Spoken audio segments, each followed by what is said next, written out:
Bienvenidos a este canal de filosofía, teología y la visión franciscana del hombre y de la vida. Hablaremos sobre ¿es posible discernir la voluntad de Dios? ¿Qué significa discernir los espíritus? Discernir la voluntad de Dios para seguir mejor a Jesús ha sido un elemento central en la espiritualidad de la Iglesia. La tradición eclesial nos presenta dos líneas de comprensión para el ejercicio de discernir lo que viene de Dios y lo que viene del mal espíritu. Una es la línea exegético-dogmática y otra es la ascética espiritual. La primera se refiere a la doctrina y distingue la verdad dogmática del error. La segunda, por su parte, verifica la procedencia de las moniciones, es decir, si vienen del buen o del mal espíritu, por la huella que dejan en nuestra vida interior, en el proceso ascético que vivimos, si lo vivimos. Su objetivo primario es alcanzar la perfección de la virtud, la pureza del corazón o hallar la voluntad de Dios para nuestra vida y misión.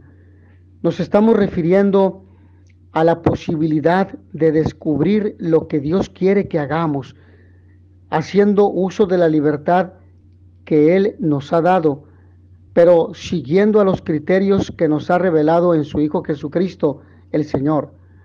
Recordando las palabras de Francisco de Asís: Señor, ¿qué quieres que haga? El fin central y prioritario de discernir la voluntad de Dios es que seamos conscientes de que continuamente necesitamos elegir. Este tema adquiere una importancia vital en nuestra sociedad en que quiere expulsar a Dios y absolutiza todo lo que es relativo. El discernimiento es importante porque parece que nos estamos acostumbrando a lo que en su momento decía el entonces cardenal Ratzinger: la pequeña barca del pensamiento de muchos cristianos con frecuencia ha quedado agitada por las olas, zarandeada de un extremo al otro, del marxismo al liberalismo, hasta el libertinaje, del colectivismo al individualismo radical, del ateísmo a un vago misticismo religioso, del agnosticismo al sincretismo, etc. O cuando añadía que cada día nacen nuevas sectas y manifestaba que tener una fe clara, según el credo de la Iglesia, es etiquetado con frecuencia como fundamentalismo, mientras que el relativismo, es decir, el dejarse llevar, zarandear por cualquier viento de doctrina, parece ser la única actitud que está de moda. Se va constituyendo una dictadura del relativismo que no reconoce nada como definitivo y que solo deja como última medida el propio yo y sus ganas, sus impulsos, sus deseos. Los cristianos tenemos otra medida: el Hijo de Dios, el verdadero hombre. Él es la medida del verdadero humanismo. Adulta no es una fe que sigue las olas de la moda y de la última novedad de las ideologías contemporáneas. Adulta y madura es una fe profundamente arraigada en la amistad con Cristo. Tenemos que madurar en esta fe adulta. Tenemos que guiar hacia esta fe al rebaño de Cristo, y esta fe, solo la fe, crea unidad y tiene lugar en la caridad. Casiano decía que la discreción es el carisma que se exige como el principal instrumento para la dirección de otros religiosos o monjes. Los consejos o las enseñanzas de un anciano no son avalados por su pelo blanco, sino por su discreción. No hace falta dejarse conducir por cualquier anciano, sino solamente de quienes han recibido del carisma de la discreción, porque este es el mayor de los carismas y constituye una grande gracia del Espíritu Santo. Y enfatizaba que es imposible que el alma no esté ocupada con algunos pensamientos, pero el admitir estos o aquellos, si está ya en su mano el procurarlo. No depende de nuestro arbitrario, o mejor dicho, de nuestro arbitrio, el poder impedir que surjan algunos pensamientos en nuestra imaginación, pero sí depende de nosotros que los admitamos o los rechacemos. Algunos pensamientos, decía, se pueden representar con mucha propiedad con la imagen de las piedras del molino que están siempre en movimiento, porque mientras reciben el impulso y la fuerza del agua, no pueden quedar inmóviles, pero depende de la libertad del molinero que les permita moler el trigo, el centeno o la cebada. Es el molinero quien gobierna el molino, es él quien decide lo que pone en las piedras para que sea molino. ¿Qué queremos decir cuando hablamos de discernir espíritus? Primero, un primer elemento, discriminar, es decir, seleccionar, juzgar. Segundo aspecto, medir, ordenar. Luego, espíritus, solicitaciones a la propia libertad extrínseca e intrínseca que se remonta a una voluntad personal de Dios, del enemigo mío. Un tercer elemento, moniciones, que son movimientos internos, mociones. El conocimiento posee una dirección centrípeta. El sentimiento y la vivencia, en cambio, se caracterizan por su misma inmanencia, mientras que la emoción o la tendencia dicen referencia a un impulso centrífugo en alguna dirección. Las consolaciones y desolaciones son principalmente sentimientos, aunque con frecuencia también se derive de ellas una fuerte tendencia hacia algo, mientras que los espíritus y afecciones son tendencias marcadas por un fuerte rasgo adhesivo emocional, direccional, hacia adelante o hacia atrás. Por su mismo contenido semántico, la palabra genérica moción, kínesis, describe aquel impulso afectivo que acontece en la interioridad del ser humano y es el resultado de un conocimiento sensible emocional sobrevenido de fuera, que afecta el ámbito apetencial del deseo y lo confirma emocionalmente en alguna dirección. Por su origen divino, algunas mociones son signo de la voluntad divina y el modo ordinario y habitual de dirigirse Dios al hombre, su lenguaje, para otorgarle en el amor la plenitud y con ella la verdadera libertad. Otras, en cambio, son el resultado de la coherencia de la verdad con el fondo del ser humano o con el recto uso de la razón ordenada intrínsecamente hacia el bien. La palabra espíritus, por su parte, encierra en el texto ignaciano tres significados distintos, o bien equivale a los diversos movimientos concretos e individuales considerados en su unidad genérica que manifiestan una cierta tendencia o propensión, o bien dice relación a las causas de donde proceden, personificadas o no, o bien, por último, se refiere a la bondad y malicia intrínseca de las mismas tendencias, el buen y el mal espíritu en cuanto tal. Son de buen espíritu aquellas tendencias que inducen hacia el bien limpio, sin mezcla, y confieren al hombre madurez, plenitud y libertad en su búsqueda del bien, más allá de todo interés. Las del mal espíritu, por el contrario, son principalmente direccionales, se refieren al camino y desvían de la correcta dirección o inducen a la vuelta atrás. Es válido decir que del discernimiento lo que Santo Tomás dice de la Escritura, el tener juicio acerca de las cosas divinas por investigación de la razón pertenece a la sabiduría que es virtud intelectual, pero el tener juicio recto de ella según cierta connaturalidad con las mismas pertenece a la sabiduría en cuanto es don del Espíritu. Por tanto, también hay dos maneras de discreción, una que es virtud intelectual y que se realiza por la aplicación de las reglas de discernimiento, y otra que es don o carisma del Espíritu y que procede según cierta connaturalidad.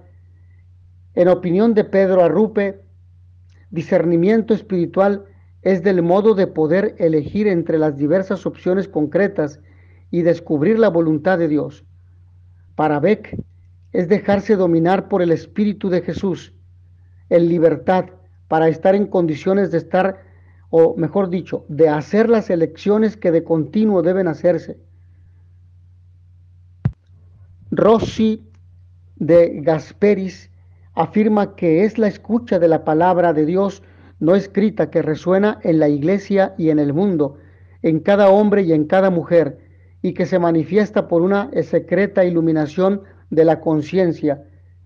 Cuando discernimos, tratamos de intuir experimentalmente el origen de las mociones propuestas a libertad personal para elegir aquí y ahora la concreción histórica del Señor y rechazarla del enemigo. No es un método o una técnica por la que se pretenda conseguir aciertos en las diversas opciones que haya que tomar en la vida, como sería, por ejemplo, el cálculo de probabilidades o la costumbre de comprar varias veces el mismo número de la lotería. Tampoco nos estamos refiriendo a unas simples votaciones o al más comunitario sistema del consenso para dar fin a un tema sobre el que se discute o dialoga y en el que no se llega a unanimidad. Tampoco se trata del juicio ético que sobre una resolución a tomar puede y debe hacerse, porque el discernimiento espiritual presupone el juicio ético favorable acerca de ella. El discernimiento en los evangelios es un aspecto que me gustaría compartir con ustedes. La apertura continua de Jesús hacia Dios, su Padre, nos ayuda a comprender mejor la posibilidad de conocer la voluntad de Dios mediante la revelación en Jesús. Es el Hijo quien acoge la revelación de Dios y la acoge haciéndose uno con ella a través de la oración continua que le permite conformarse totalmente con su voluntad. Lo vemos con claridad en el modo en el que Jesús no actúa sin antes confrontarse con lo que hace el Padre. Lo que hace ver al Padre lo hace Él también. Jesús llega a ser uno con Dios, de modo que tal que esta identidad llega a su expresión más plena en la respuesta que pone Juan en labios de Jesús ante la petición de Felipe: Señor, muéstranos al Padre y nos basta. A lo que Jesús responde: tanto tiempo hace que estoy con ustedes y no me conoces, Felipe. El que me ha visto a mí, ha visto al Padre. Hay que entender, sin embargo, que este proceso de revelación supone ciertas actitudes en las personas. Jesús entiende la revelación de Dios a los hombres como un regalo hecho a los pequeños y escondido para los sabios e inteligentes. La voluntad de Dios se revela a los que se acogen dócilmente a su acción y no a quienes pretenden entender absolutamente todo con claridad. Es muy significativo el modo como Jesús se aparta de los criterios de Pedro sobre su misión. Quítate de mi vista, Satanás, porque tus pensamientos no son los de Dios, sino los de los hombres, lo que le dice en Marcos 8:33. Jesús es consciente de la inminencia de la cruz y asume que su misión conlleva a una muerte violenta. Por supuesto que no es fácil asumir este tipo de voluntad salvífica de Dios y, sin embargo, llega a reconocer en ella la forma concreta de glorificar al Padre. Esto es precisamente lo que manifiesta la oración sacerdotal que nos presenta San Juan en el capítulo 17. La oración de Jesús está marcada por esta voluntad salvífica de Dios que no basta escuchar, sino que hay que acoger y practicar.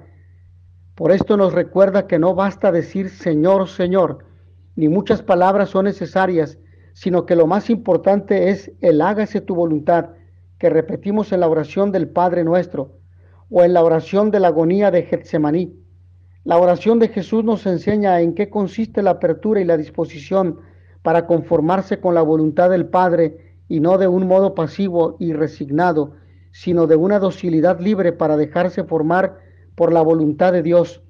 Jesús se hace totalmente obediente a la voluntad del Padre por la oración que nos revela su divinidad. Jesús es el hombre perfecto y el verdadero Dios, y es a través de su oración en la que podemos captar su obediencia plena a la voluntad del Padre, aprendida en medio del sufrimiento que le llevó a la muerte de su cruz, o mejor dicho, de cruz. Y eso es lo que lo convierte precisamente en causa de salvación para todos los que obedecen.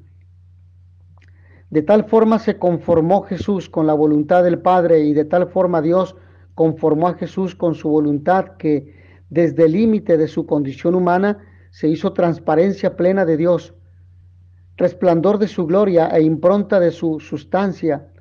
Se hizo imagen de Dios invisible, primogénito de toda la creación. En la oración de Jesús encontramos la apertura necesaria para dejarse formar por Dios y la manifestación salvífica de Dios Padre sobre todos los hombres, elementos indispensables para cualquier proceso de discernimiento cristiano. Ahora bien, en su vida y enseñanza encontramos una serie de criterios que nos ayudan a entender el modo como se llevó a cabo el discernimiento de Jesús. Enseña a sus discípulos la importancia de reconocer el origen de los impulsos que nos llevan a actuar de una u otra forma y les dice que lo que contamina al hombre no es lo que entra de afuera, sino lo que sale del corazón. En segundo lugar, nos advierte que hay que estar atentos para saber descubrir de dónde vienen nuestras malas intenciones, de modo que vayamos adquiriendo la capacidad de descubrir la acción de Dios en el modo como se desarrolla nuestra misión, generalmente en un contexto de lucha y dificultad. Asimismo, estamos llamados a ser conscientes de que continuamente estaremos haciendo una elección entre lo que viene de Dios y lo que nos aparta de Él, y ante esta situación ineludible, no podemos mantener una actitud ambigua entre el espíritu que viene de Dios y las acciones del mal.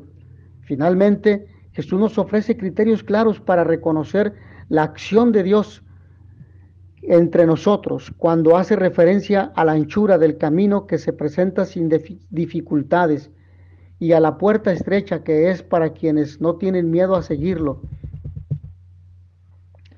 Estos criterios se refieren al sentido y efectos que producen determinadas acciones y al lugar con el que hay que buscar la verdad de la revelación divina. Baste citar algunos ejemplos. Guárdense de los falsos profetas que vienen con disfraces de ovejas. Mateo 7:15. Por sus frutos los conocerán. Mateo 7:16-20. Vayan y cuenten a Juan lo que han visto. Mateo 11:4-5. Por sus frutos los conocerán. Mateo 12:33. Crean en las obras que hago, no todo el que diga Señor, Señor. Así pues, todo el que oiga estas palabras mías y las ponga en práctica, será como el hombre prudente que edificó su casa sobre roca. Es evidente que no es en las palabras, doctrinas o teorías donde encontraremos la respuesta correcta a una llamada de Dios, sino que es indispensablemente que esta respuesta se traduzca en obras claras de amor y fraternidad entre nosotros y sobre todo la decisión de servir a los hermanos más pequeños. Es precisamente en esta escuela en la que los discípulos aprenderán el discernimiento al comprender el sentido de la realidad en que viven y en la necesidad de ir más allá de las apariencias. Cuando comprenden la dificultad de vivir la misión en medio de dificultades, luces y sombras como el trigo y la cizaña, al establecer la primacía del hombre sobre la ley, al insistir en el valor del verdadero culto en el servicio al herido necesitado, al desenmascarar una oración superficial del sabio y la auténtica conversión de quien era considerado pecador. El discernimiento en San Pablo es un aspecto que me interesa dialogar con ustedes. De los 27 escritos del Nuevo Testamento, 21 son cartas y 13 de ellas han sido atribuidas a San Pablo y dirigidas a los cristianos de Corinto, Roma, Tesalónica, Galacia y Filipos, además de la que está dirigida a Filemón desde la cautividad. La segunda carta a los tesalonicenses, la escrita a los colosenses, a los efesios, las dos a Timoteo y la de Tito son consideradas como escritas por autores que siguieron la tradición paulina.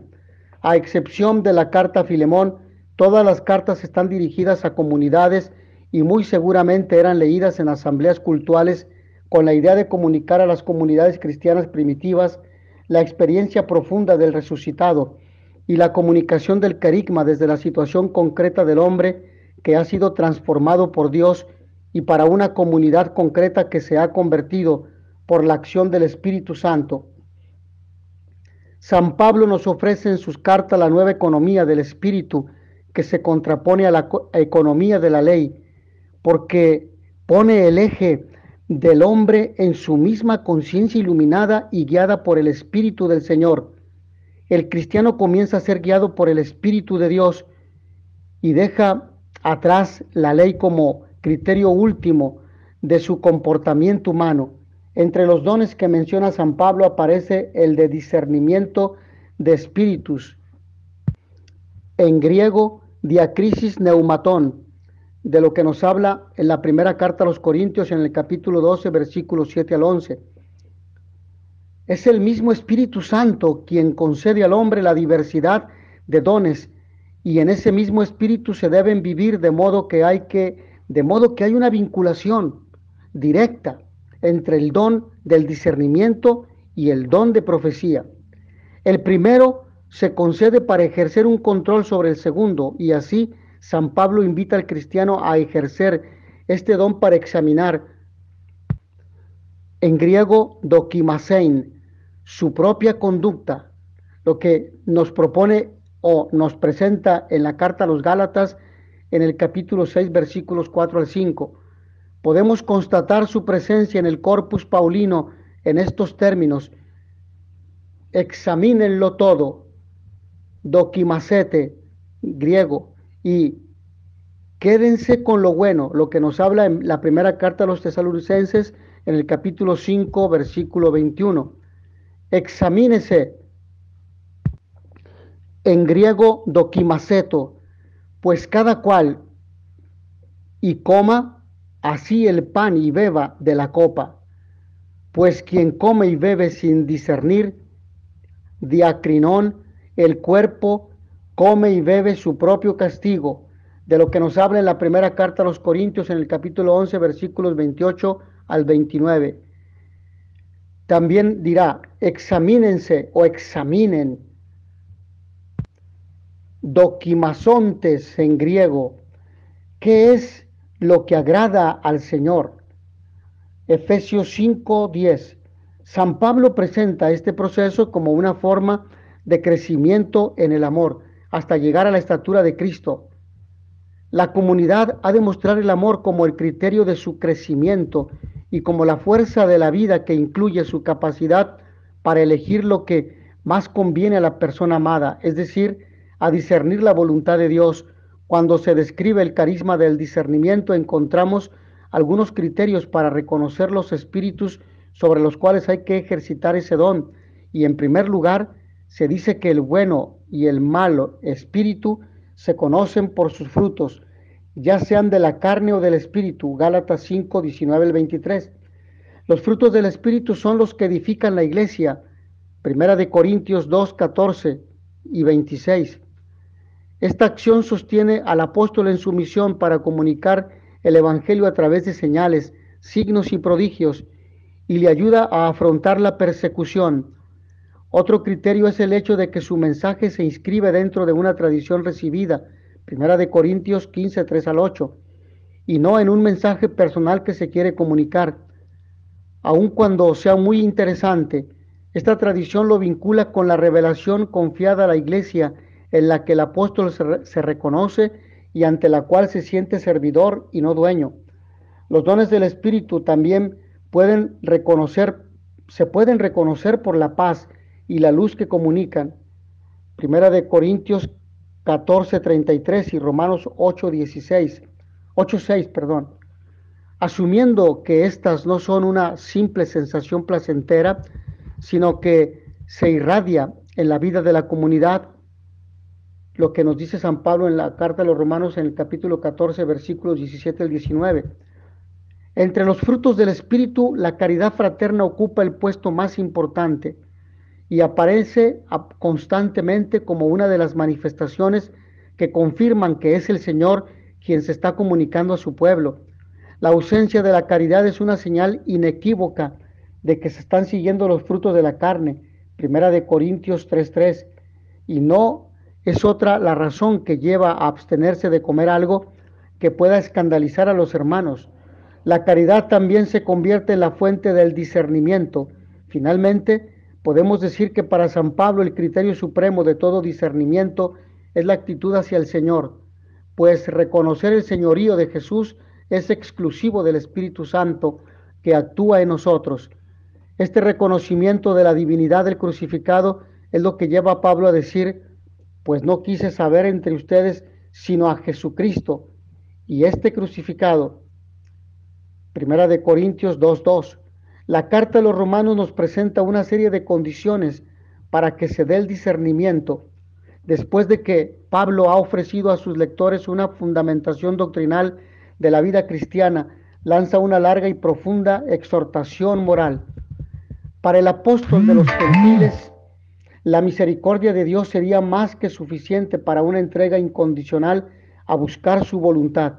Sin embargo, si no fuera del todo claro, esta fundamentación invita a llevar una vida cristiana basada en 3 principios fundamentales: ofrecer el cuerpo como víctima viva, santa y agradable a Dios, no acomodarse al mundo presente, y transformar la mente de forma que sea posible reconocer cuál es la voluntad de Dios, lo bueno, lo agradable, lo perfecto. Obviamente que llegar a este estado de vida no es automático y se requiere un verdadero camino ascético para poder discernir de Dios, para poder discernir la voluntad de Dios. El cristiano se debe disponer para acoger lo que Dios le manifiesta a través de los signos de los tiempos y de sus propios movimientos, mociones interiores como su voluntad salvífica y reveladora. Solamente cuando el espíritu humano ha sido renovado por el Espíritu de Dios es capaz de distinguir lo que es la voluntad de Dios, que se manifiesta como lo bueno, lo agradable y lo perfecto. Y esta es precisamente la condición fundamental para que podamos descubrir lo que Dios quiere de nosotros. Dejarse transformar por el Espíritu de Dios y estar en total sintonía con Él. Se trata de una realidad que nos habita. Del mismo modo como podemos dejarnos habitar por el pecado, el hombre tiene en su interior 2 habitantes en conflicto: el Espíritu de Dios, que nos lanza hacia afuera y nos invita a trascendernos a nosotros mismos, y el pecado, que nos hace volvernos hacia adentro y nos impide trascendernos, nos vuelve contingentes, destructibles, miserables. Las cosas del Espíritu solamente pueden ser captadas por aquel que se ha dejado transformar por ese mismo Espíritu, de modo tal que llegue a tener los mismos sentimientos de Cristo.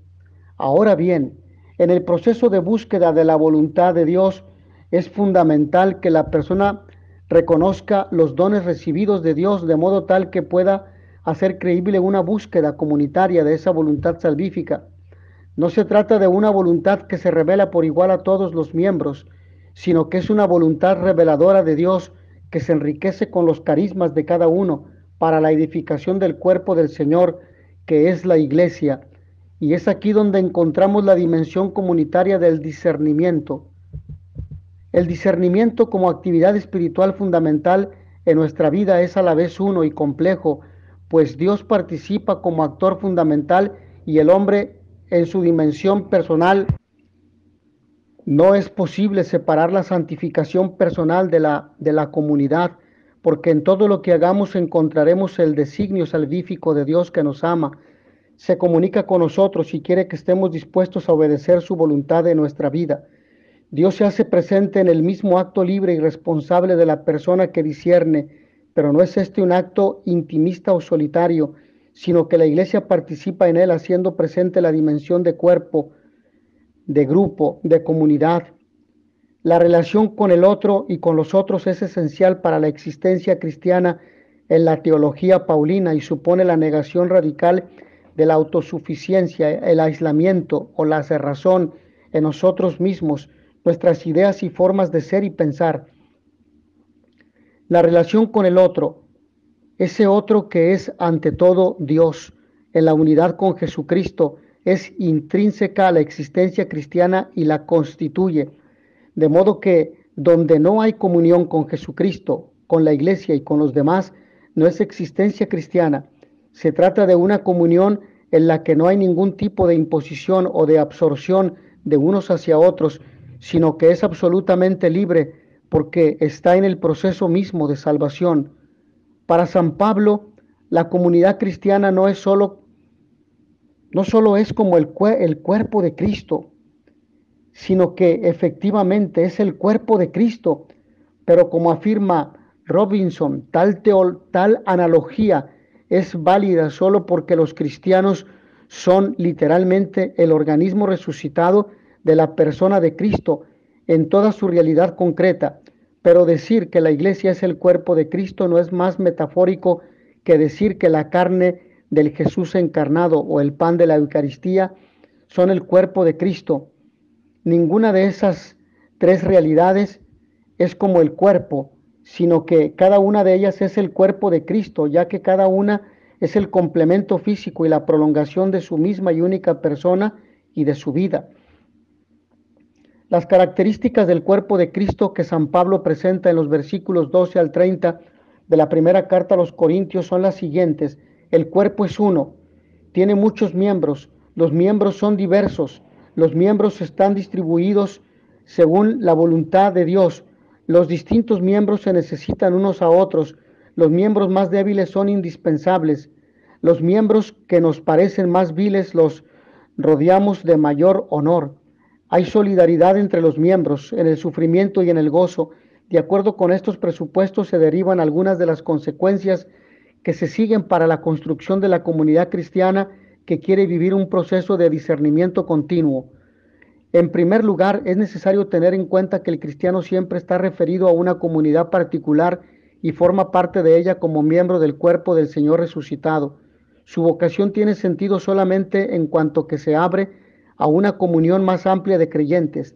De este modo, la iglesia entendida como comunidad de los creyentes forma el cuerpo de Cristo en la historia y por lo tanto la comunión entre los miembros es necesaria.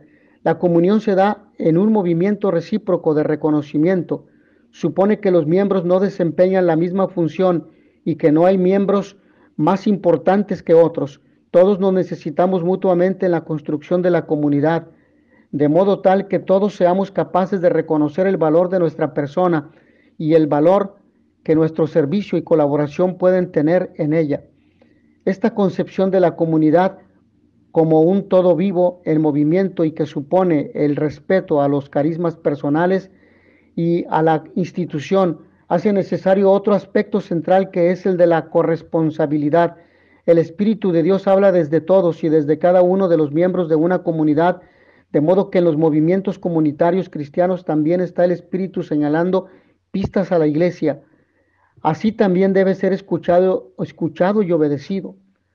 Comunión y corresponsabilidad nos llevan a la unidad, que no significa uniformismo, sino una nueva forma de relación entre diversos miembros que tienen diversas funciones y características distintas, pero todas ellas necesarias e importantes para la construcción del cuerpo del Señor en la historia. Esto nos lleva a otro aspecto decisivo en la vida de la comunidad que se refiere a la pluralidad. Más que un obstáculo, la diversidad es una condición para que exista la comunión. No se trata ni de la suma ni de la eliminación de las diferencias, sino de buscar un proceso que favorezca la comunión, que exige que en todos los participantes esté siempre presente el valor único, que todos ellos tengan parte en ese valor, aunque de manera diversa cada uno. Su diferencia florece en una unidad radical. Si nos contentamos con añadir unas diferencias a otras, creamos una multitud. En cambio, si logramos que aflore la realidad común oculta, bajo las diferencias surge la comunión, se hace patente la riqueza de unidad, se le reconoce a la diferencia su nobleza. Debemos tener en cuenta, sin embargo, que la apertura a la pluralidad no nos termine llevando por caminos que no construyen la comunión en el cuerpo del Señor. Hay cosas que no admiten diferentes interpretaciones y la diversidad de opiniones o prácticas sobre determinados puntos fundamentales pueden dañar en lugar de enriquecer la comunidad. ¿Cómo podemos entonces discernir la diversidad que construye la comunión y la diversidad que favorece el individualismo? La respuesta nos la da el mismo San Pablo cuando afirma que la comunión en el cuerpo del Señor se debe construir alrededor de los más débiles y en los que tienen mayor necesidad. Es un hecho que para San Pablo el discernimiento es un asunto que atañe a toda la comunidad. Mis hermanos, agradezco a todos ustedes su amable atención. Nos vemos en la siguiente sesión. Y notitia veritatis proficere, pax et bonum.